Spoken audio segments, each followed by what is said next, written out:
Shalom, selamat pagi untuk seluruh anak-anak ibu. Selamat datang kembali di kelas online dalam mata pelajaran Pendidikan Agama Kristen dan Budi Pekerti. Anak-anak, hari ini kita akan belajar pelajaran kita yang kedua tentang dampak dosa. Ayo sebelum kita belajar, kita berdoa terlebih dahulu. Bapa yang di surga, kami bersyukur atas kasih dan kemurahan Tuhan yang masih menyertai kami sampai hari ini.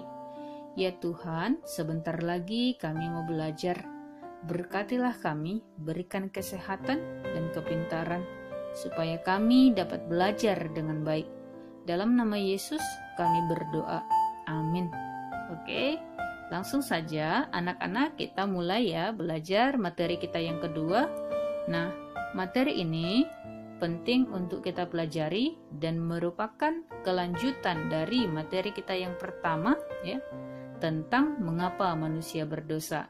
Nah, pada pelajaran yang kedua ini kita akan menggali apa yang menjadi dampak dari dosa yang dilakukan oleh manusia ya. Jadi, tujuan pembelajaran dari materi ini yang pertama diharapkan kamu dapat nantinya menjelaskan arti dosa. Dan yang kedua, setelah mempelajarinya kamu juga dapat memahami dan menyebutkan dampak dosa.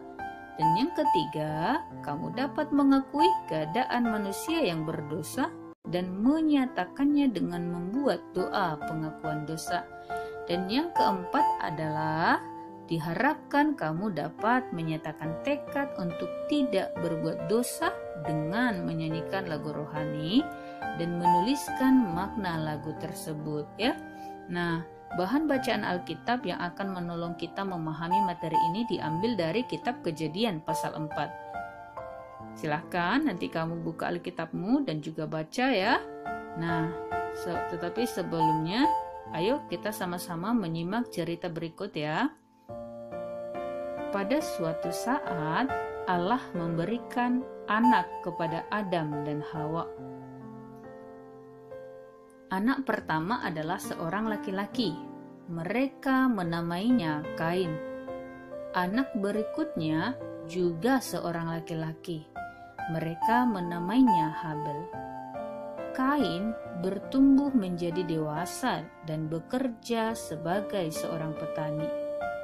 Ia berladang, menghasilkan buah-buahan dan sayur mayur. Sementara itu, Habel menjadi gembala. Ia memelihara banyak domba. Adam dan Hawa mengajar Kain dan Habel berbakti kepada Allah. Salah satu caranya adalah dengan mempersembahkan korban kepada Allah. Suatu hari, Kain dan Habel ada di ladang bersama-sama. Kain berkata dalam hati, "Hari ini aku akan membawa persembahan kepada Allah di atas mezbahku." Jadi, Kain membawa hasil kebunnya. Ia meletakkannya di atas mezbah dan membakarnya bagi Allah. Habel juga sedang membawa persembahan kepada Allah. Habel membawa seekor anak domba peliharaannya dan mempersembahkan kepada Allah di mezbahnya. Tiba-tiba Kain menjadi marah karena Allah menerima persembahan Habel. Persembahan Kain tidak berkenan bagi Allah. Lalu Kain mendengar suara Allah yang berfirman, "Kain, mengapa engkau marah? Jika engkau berbuat baik, aku akan berkenan kepadamu. Jika tidak, dosa ada di pintu hatimu." Kain tidak peduli. Ia sangat marah. Ia mengajak Habel ke padang dan memukul Habel dengan keras sehingga Habel tersungkur lalu akhirnya meninggal. Tiba-tiba terdengar suara Allah berseru kepada Kain, "Kain, di mana adikmu Habel?" Kain tidak berani mengatakan apa yang telah dilakukannya.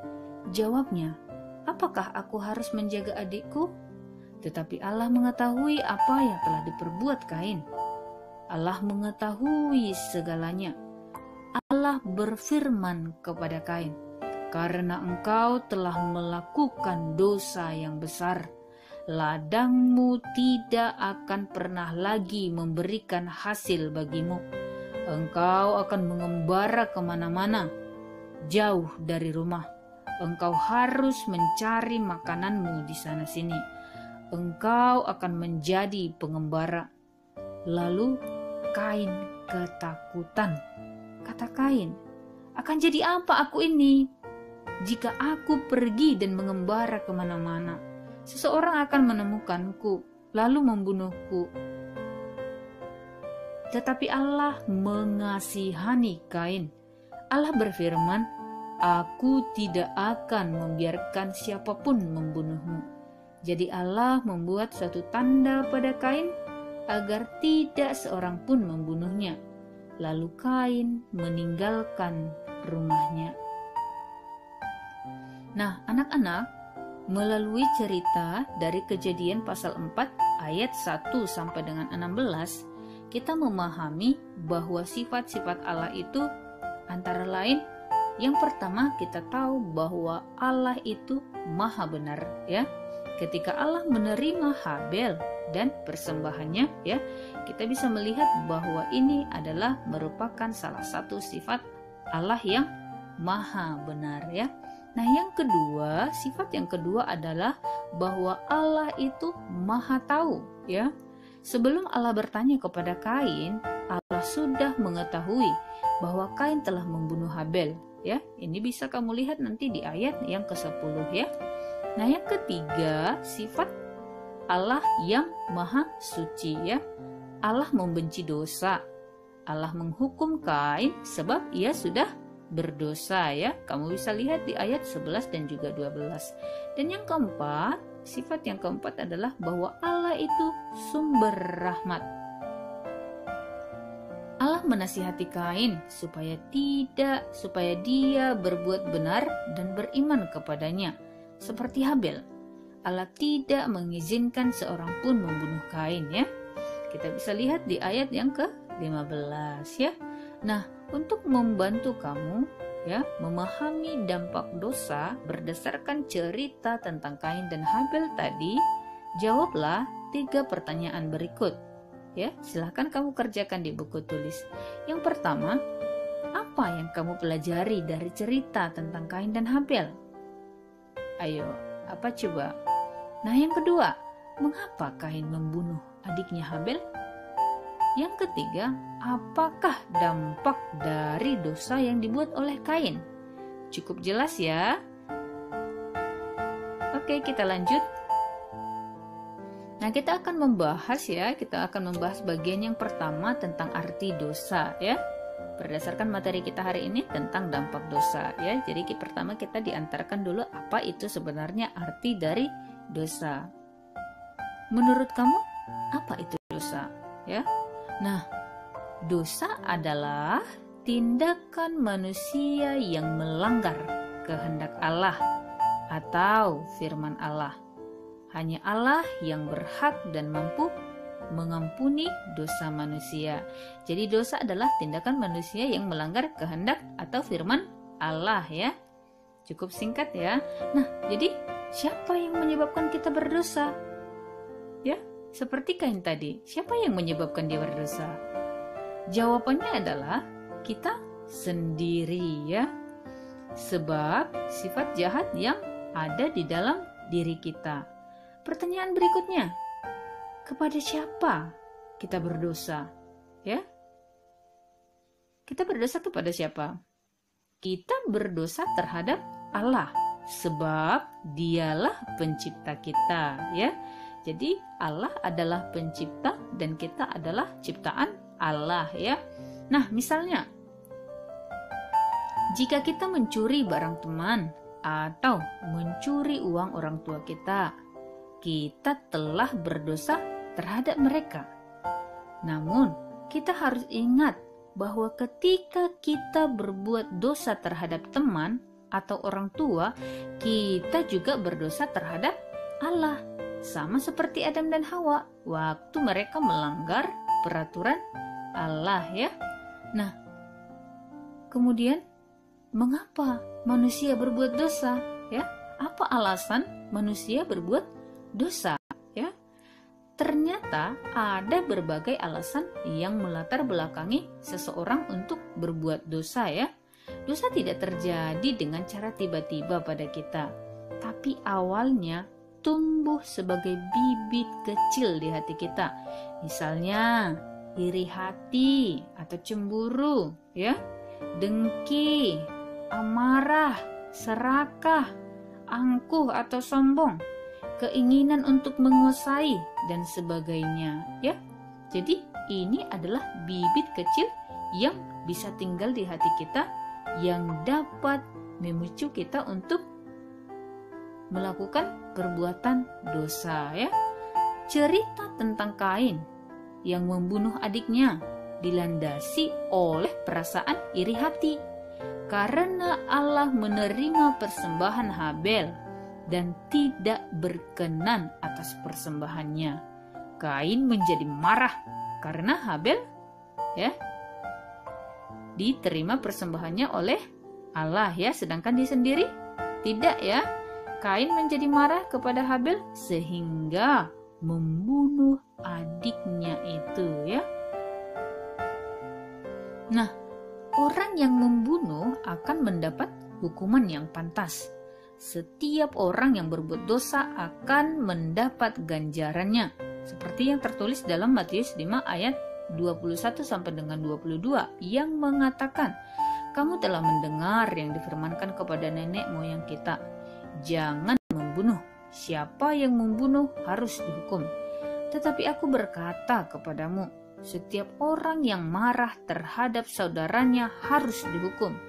Siapa yang berkata kepada saudaranya, kafir, harus dihadapkan ke mahkamah agama. Dan siapa yang berkata, jahil, harus diserahkan ke dalam neraka yang menyala-nyala." Jadi, apa sebenarnya dampak dari dosa? Ya, kita masuk ke bagian yang kedua, ya, tujuan yang kedua yang mau kita capai. Dosa dapat berdampak buruk terhadap diri sendiri maupun untuk orang lain.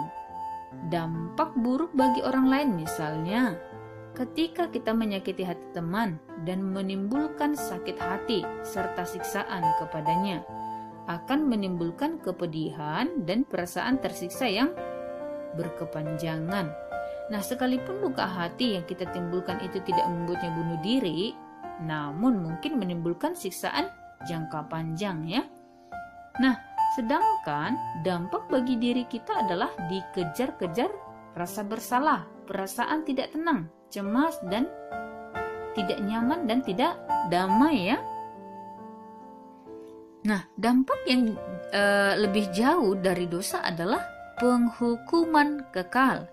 Yesus sendiri dengan jelas mengajarkan bahwa dosa menghancurkan dan memisahkan manusia dari Allah ya.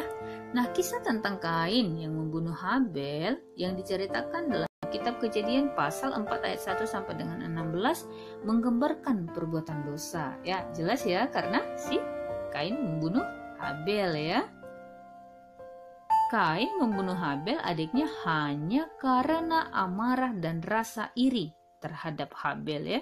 Dia cemburu ya, dia iri terhadap adiknya Habel sebab persembahannya diterima oleh Allah sedangkan persembahan Kain sendiri tidak ya. Nah, apa yang dilakukan Kain tidak saja menyakiti adiknya, namun membuat sedih orang tuanya ya, yaitu si Adam dan juga Hawa ya. Kain telah membunuh Habel ya. Tentunya sebagai orang tua akan merasa kehilangan dan juga merasakan sedih ya.